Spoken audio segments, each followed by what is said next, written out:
let's start the recording on this computer. And today's topic is about, mashallah, you're good. So today's topic is about, doing some tests in the lab. You'll be given samples. It could be containing starch or proteins or lipids.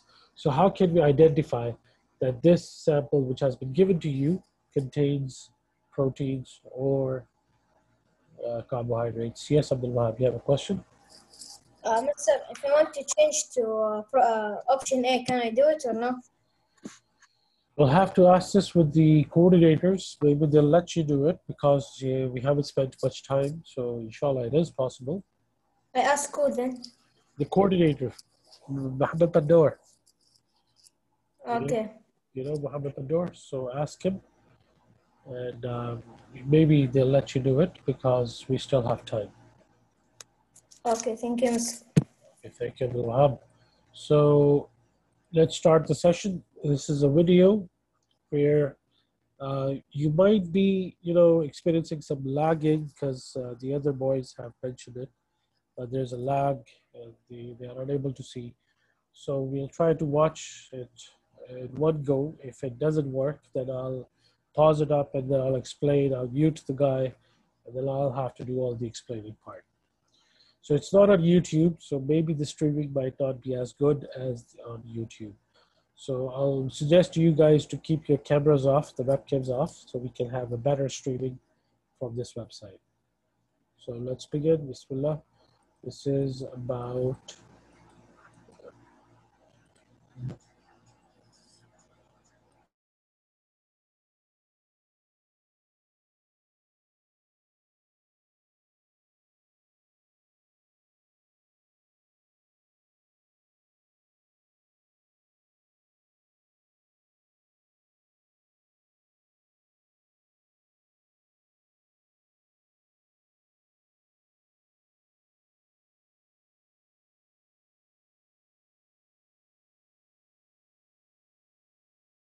okay, I'm sorry, I forgot to turn on the voice. Sorry about that.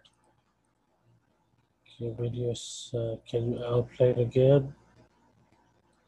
And I'll keep the volume a little bit down. Is there sound now? We create and use macromolecules in our bodies for a lot of different purposes. We can divide these macromolecules into 4 categories based on general similarities: carbohydrates, lipids, nucleic acids, and proteins. In order to make or use these macromolecules, we need their basic components. To get them, we generally have to consume and digest them. In this lab, we will test for 3 of the 4 macromolecules. Have your worksheet ready and let's begin. Lab safety is always a priority. First off, while we have some delicious food samples here, it isn't a good idea to consume any of it. We will treat it the same as we would this biuret solution. Biuret reagent is no joke. You don't want to breathe it in or leave it on your skin for too long, as it will change your skin a brownish purple color. So I'm going to wear some gloves. I'm also going to be wearing my trusty lab coat. For those with long hair, tie it back. I should be fine with my length. And finally, I will equip myself with my stylish lab goggles, splash resistant for maximum protection. Now that I'm all set, let's begin. Let's go over some of the materials in this lab. We have pipettes, prepared starch solution, distilled water, test tubes, a pencil for labeling, albumin solution, a piece of white paper, iodine-potassium iodide solution, milk, apple juice, and vegetables. I think we have a question. Yes, Wasim. So, do you have any other option? Do you have a laptop? Try to.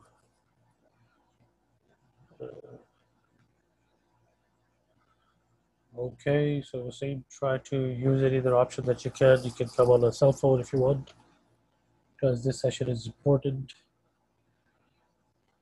Okay, manage something. All right. Okay. Vegetable oil. The first experiment will test for starches, which are carbohydrates. Let's first add 5 milliliters of distilled water to test tubes 1, 2, and 3.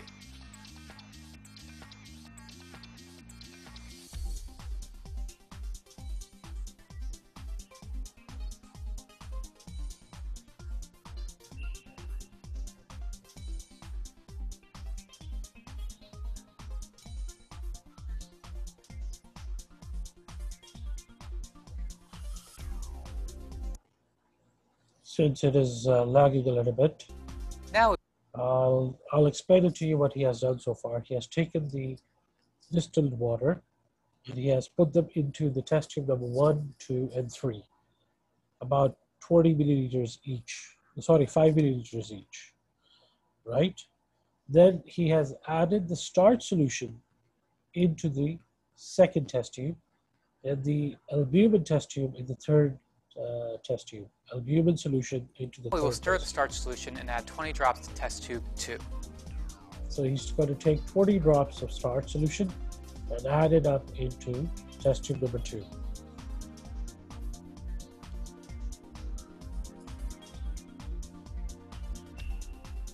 Make sure that you are putting 20 drops, else the results can vary. Next, we will stir the albumin solution and add 20 drops to test tube 3. Albumin is actually a protein, so we are just going through two types of different solutions. We have water, we have starch solution, we have albumin solution. Now we will add 4 drops of the iodine-potassium iodide solution to all 3 test tubes. So now he's going to pick up this small bottle which contains a yellowish liquid. He's going to put 4 drops of these. This is iodine-potassium iodide. It's an indicator.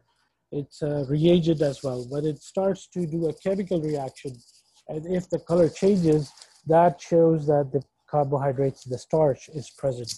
If it doesn't change the color, then it means that the starch is not present. So we'll give some time to see that if the color changes, and if it changes, then what is the next color that we can see. We have chat.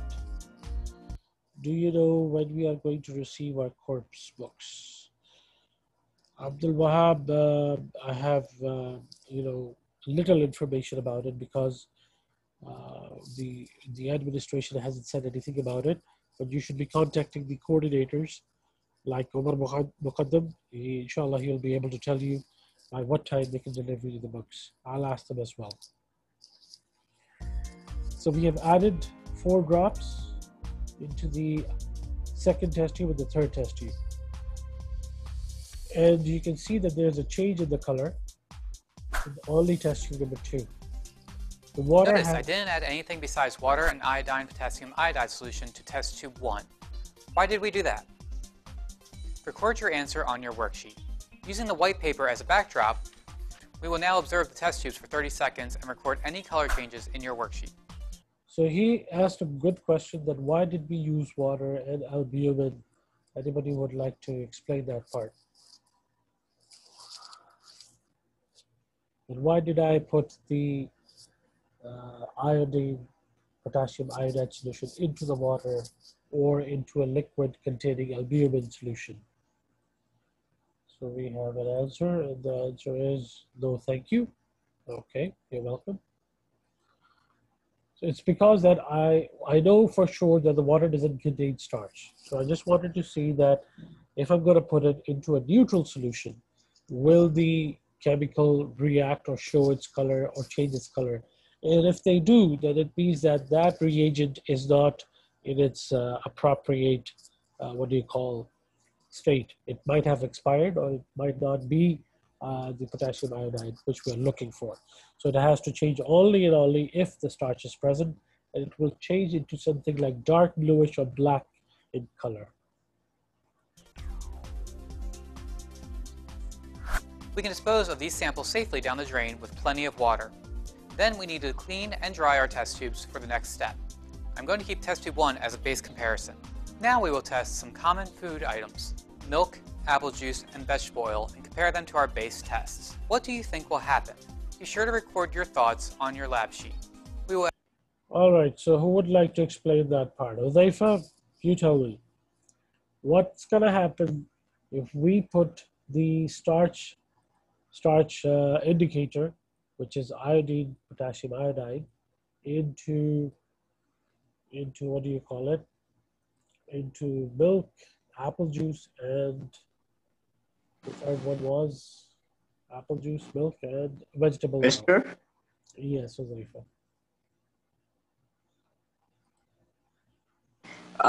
It's like I love it.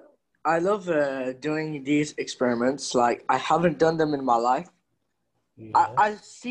I've seen experiments, but have not even tried one experiment. Okay, so my question is, do you know what my question is, what I'm trying to ask? I don't know how to explain it. Okay, try to please pay attention. Now, I was asking you that we have seen it, that if I'm going to put this indicator, iodine-potassium iodide, into starch solution, it becomes dark blue or it becomes black. If I put my starch indicator into the milk, into the vegetable oil, or apple juice, will they be changing any color? So anybody who can answer this question. It's just an idea. It's not like I'm asking you to predict the right answer. I'm just taking an idea. What do you think? Will it be changing or not? Do you think that vegetable oil or apple juice or milk, do they contain starch? Yes or no? That's a simple question. So let's try to see this. Most of the boys who are not paying attention. Next session, we will be going through the Neopod and we will be recording your answers. So everybody will have to participate. It's not going to be an open-ended question for everybody to raise your hand or something similar to that. So please be careful for the next session. We'll add 5 milliliters of distilled water to all 3 test tubes. Then I'm going to add 20 drops of apple juice to test tube 2.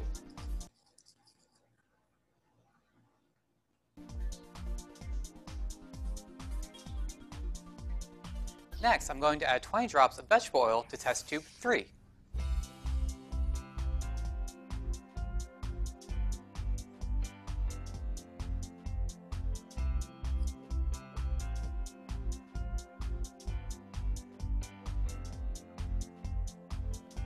Then I'll add 20 drops of milk to test tube 4.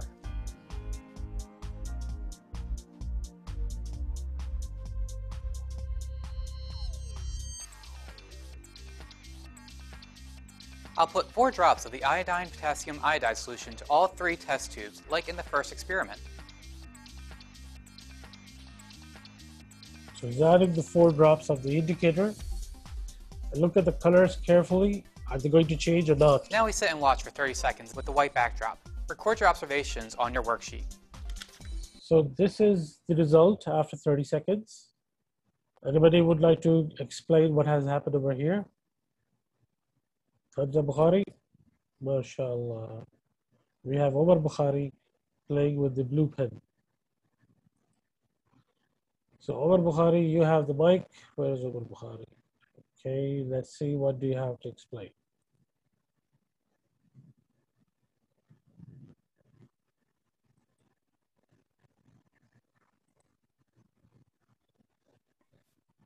Yes, mister.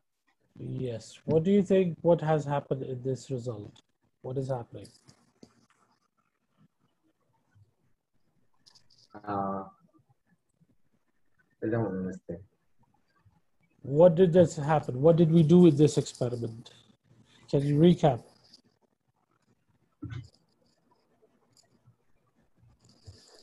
No idea?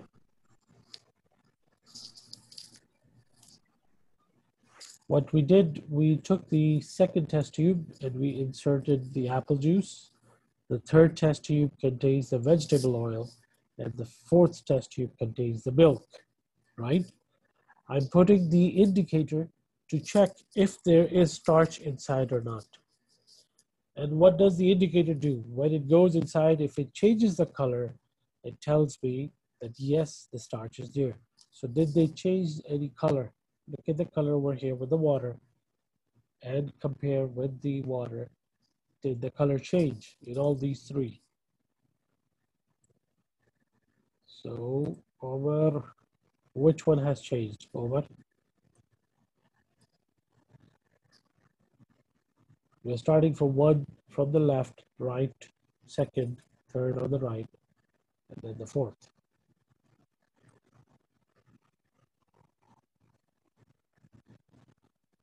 Which one of these test tube has changed the color? It all appears to be they're all yellow. they should be turning to black or blue, dark blue. The one is water, Omar. One didn't change at all. It's yellow. Let me show you where's the one. Let me take a pen. This is 1. This is 2. This is 3. And this is 4. So they're all yellowish in color.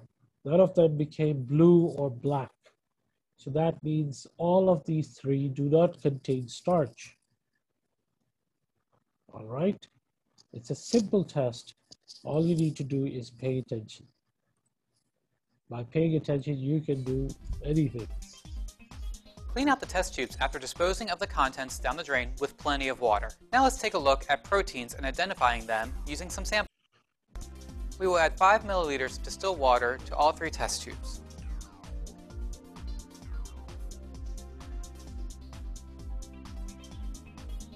Okay, I'll mute the video and I'll explain it by my own words. Now here we have albumin solution.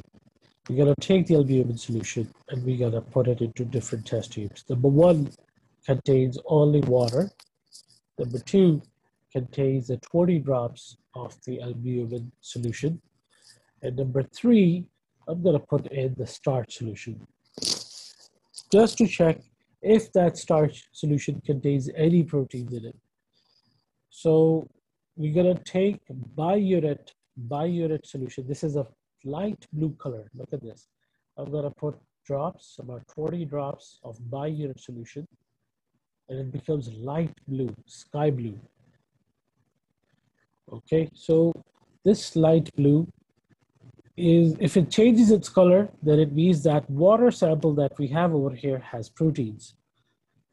So let's check with the test tube number 2. We're gonna put 20 drops of biuret solution here. And you can see if there's any change in color. It became purple. And the third one is having starch solution. It didn't change. So water didn't change.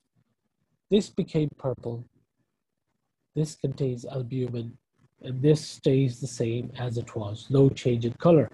So that means only the second test tube contains the proteins. The water and the starch solution do not contain any proteins. So this is going to be repeated for the milk, vegetable oil, and the apple juice. I'm gonna check if these 3 contain any kind of proteins. So Mohammed has a question. Yes, Mohammed? So, Mister, if there is no starch, the color will not change, right? Exactly. That is the point. Okay. Okay, good job. Now, second test tube, we have apple juice. The third test tube, we're going to put vegetable oil. And the fourth test tube, we're going to put the milk.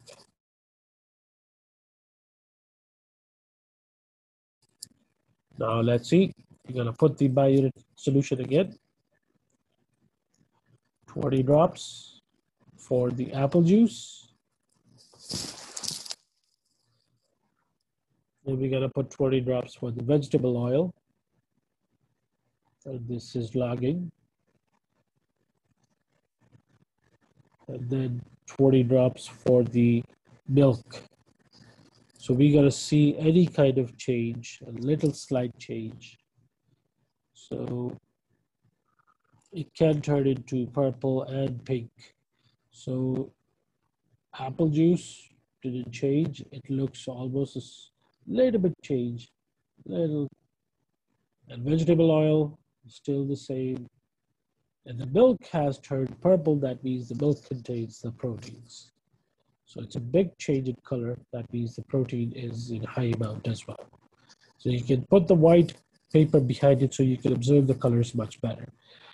Now for the lipids, we use a very simple task. We take the paper from the brown paper bag. You know, the one we use in the groceries, the brown paper bag. So take the paper and cut them out in small square sizes and label them with the milk, vegetable oil, apple juice, and water. We have 4 of them. So we'll drop just 2 to 3 drops of milk, and we'll have to see if that drop is, absorbed by that paper bag. Then again, 2 to 3 drops of oil, on vegetable oil on that paper. Then we have apple juice. Apple juice is only 2 to 3 drops. And then put water.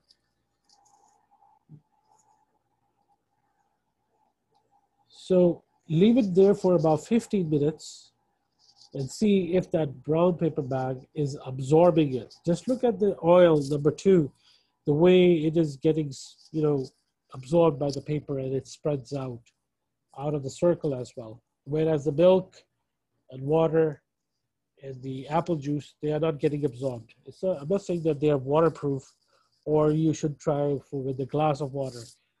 No, we are talking about 2 to 3 drops only. If the lipids are there, the brown paper bag contains the cellulose and the lipids. So if they are of the same nature, they will get dissolved. They'll get absorbed. So if their lipids are not enough in it, they're gonna stay on top of it. They will not be absorbed. So the oil makes the paper look like a translucent. You can, pass the light through it. You can see a little bit through it. But if it stays opaque, that means it doesn't contain any lipid. So he will try to flip up the paper and show you on the back side that it wasn't properly absorbed. Look at the way oil got absorbed, and the water a little bit, and then the apple juice. So they didn't make it translucent. They didn't get absorbed properly. They actually got dried a little bit because of their cohesive nature. They were able to, get absorbed. So he's going to summarize things. So let me just open up his voice and let's see how he's summing it Also up. recommend trying this at home with some random food items you can find around the house. We've seen some ways to test for the macromolecules necessary for us to do what we do on a daily basis. You may have been surprised to see some of the results. Record all of your data on your lab sheet. Answer any remaining questions as well. All right. Sorry. Any questions? Before we move on to the next activity, do you have any questions? Anybody would like to ask any question? No questions? Okay, so this is another video which has an activity underneath. This activity needs a complete lesson as well. Not complete, about 45 minutes, but we'll try to see the video today, and we will be answering 1 or 2 questions out of it, and we'll complete the rest in the next session. So please log on to that website. The link is actually on your canvas. If you go to your canvas, it says App Wiser Mean Preview 6 and 7 WPE. Open up this web page, all of you, please. And try to see this video. I'll be playing the video. Meanwhile, I'll send this link to you all through the chat. I'm going to send you this link through the chat option to everyone.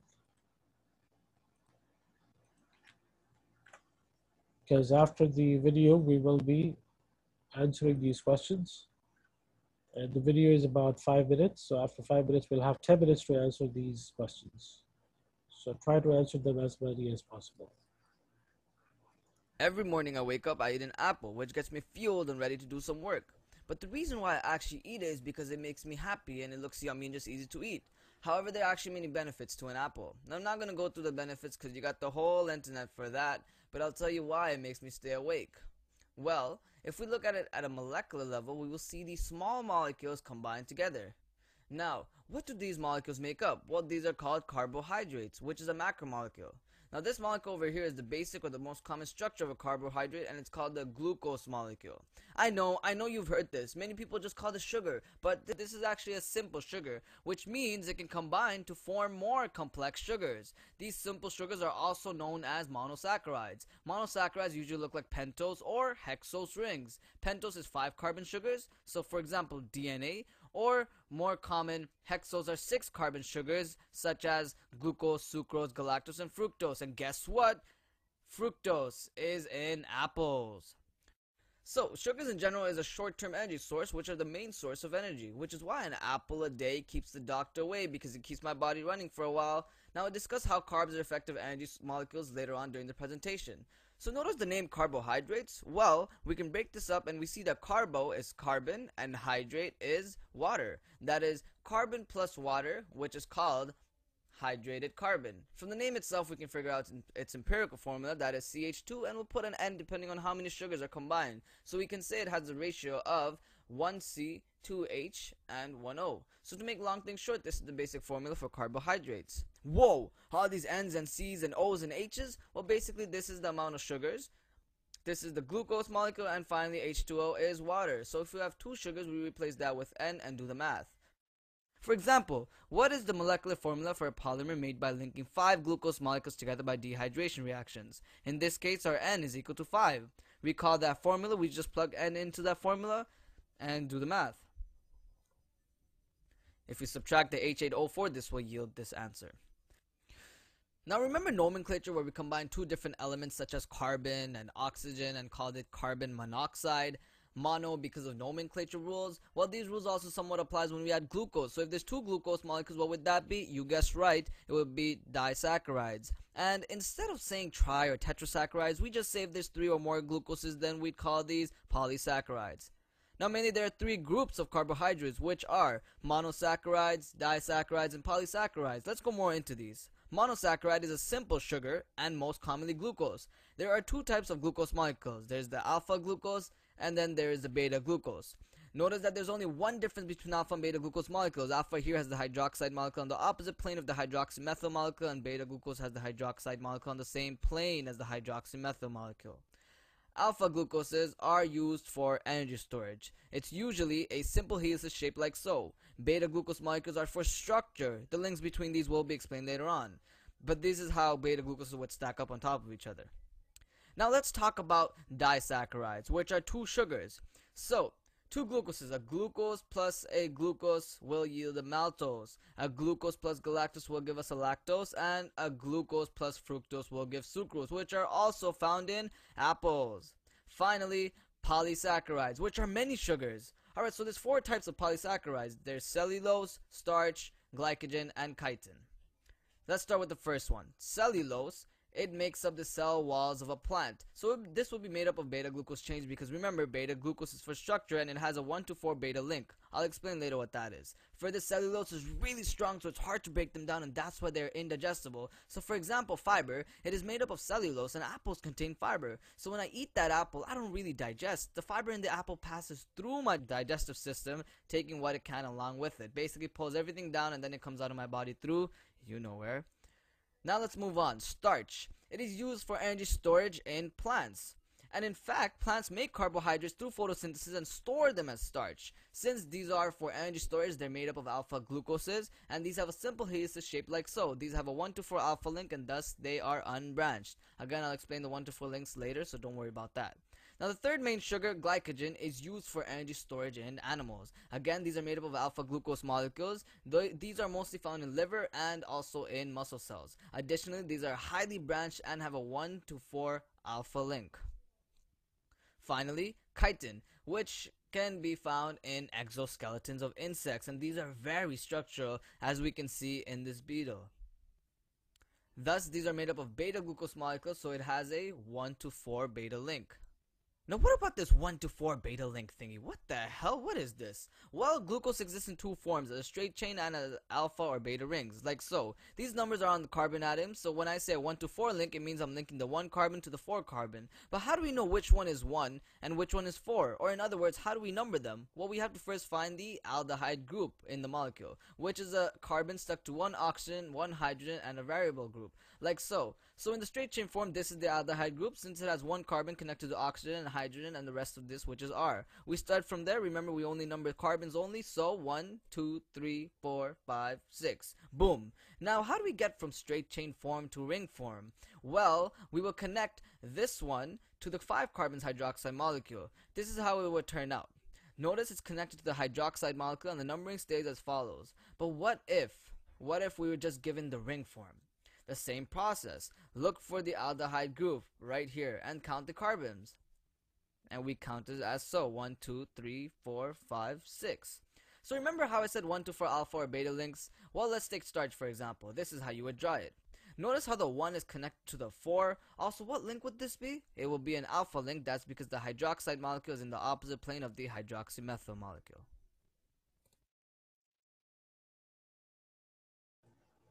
All right, so we are done with the video. We have discussed all of these things. It was like a refresher. So let's go to the question 1. Give an example of a simple sugar. What can you do with the simple sugars? You can reply over here, or you can send me a message, text message, chat option. So let's see, who is this? Saud Ghali, you are obsessed with the cheese, but sorry, that's not the right answer. Anybody else would like to answer? Dhaifa, Omar Bukhari.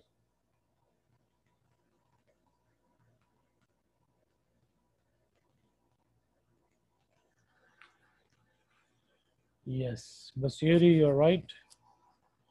But simple sugar would be even simpler than a sucrose. It is a simple sugar, yes. Two of them, two basic molecules connecting, making a disaccharide. We still consider disaccharide as a simple sugar. And if you can go simpler than that, what can you do with these simple sugars? Yes, that would be also right, Mohammed Basiri, that is correct. What can you do with these simple sugars?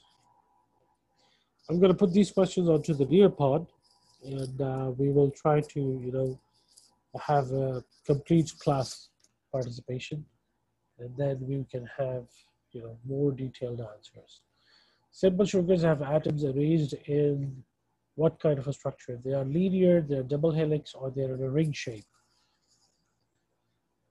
They are linked together to form, yes, but how they are linked together? Are they linked together in a linear way, or like a double helix, like DNA, they are spiral, or they're a ring shape? How do they appear to you? We're talking about this simple. Yes, that is correct. So full marks for Mohammed Basiri. Good job. The scientific term for a simple sugar is carbohydrate, monosaccharide, or lipids. Anybody else would like to take marks? Good. Good, mashallah. You're doing the ace, Mohammed. You're acing the test. Carbohydrates are a good source of long-term energy, short-term energy, or just stored energy.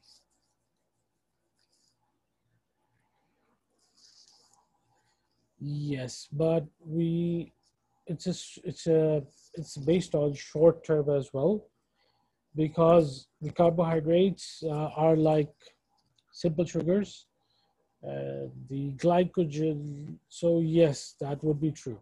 If it says carbohydrates, it's a broad term. It can be written as stored energy, which is true. And the long term would be glycogen and starch, and the short term would be the simple sugars. So stored energy is also perfectly all right. Good job, Mohammed. What two molecules are the main components of carbohydrates? What two molecules are the main components of carbohydrates? So he said something at the beginning of the session in this video. He said there are two, it's made up of two words. So what were those two words? We're looking at carbohydrates. What are the two molecules that are the main components? Yes, they are called biological molecules, but what is it made up of? What are those two parts? And we'll go to the next question, which is explain the difference between monosaccharides, disaccharides, and polysaccharides. Yes, Hamza, you are correct.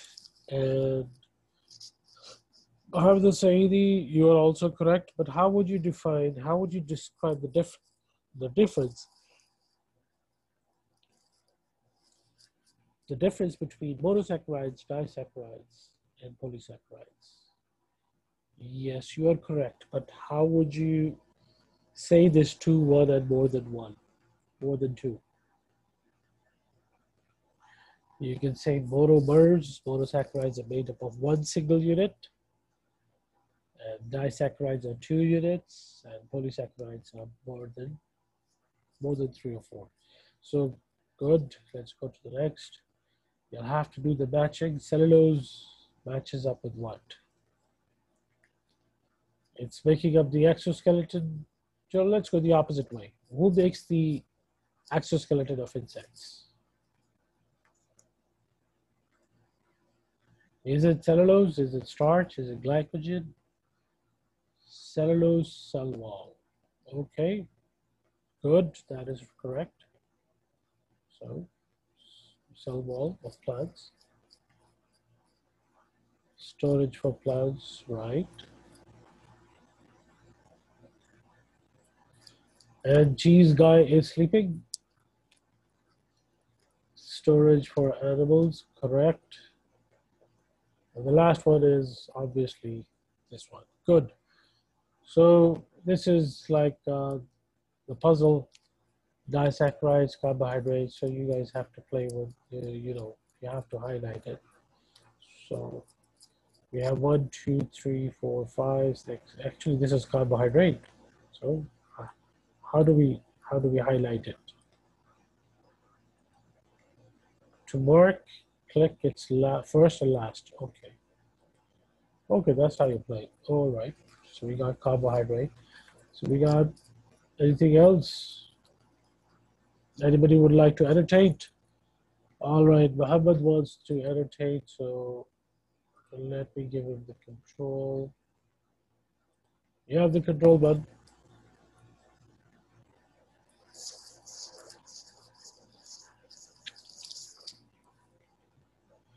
Click on the first letter and then the last letter.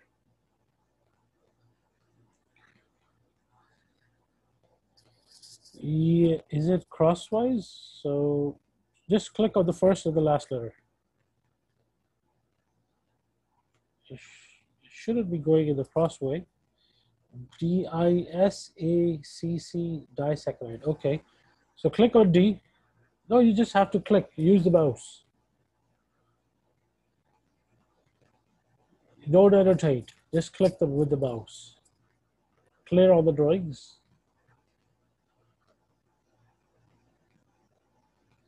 What Bukhari, you found what? Okay, so you have to, hold on. Mohammed, I'm going to use the mouse. You have to stop the annotation, click on D, and then on E, disaccharide. Okay, next. Sugar, where's the sugar? Right next to it. This one. Sugar. Iodine. Cellulose.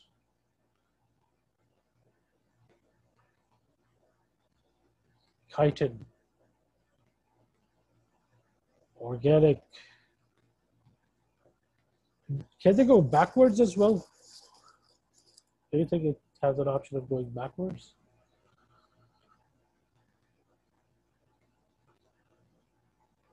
So our time is up. Unfortunately, it was, I'm going to stop the recording.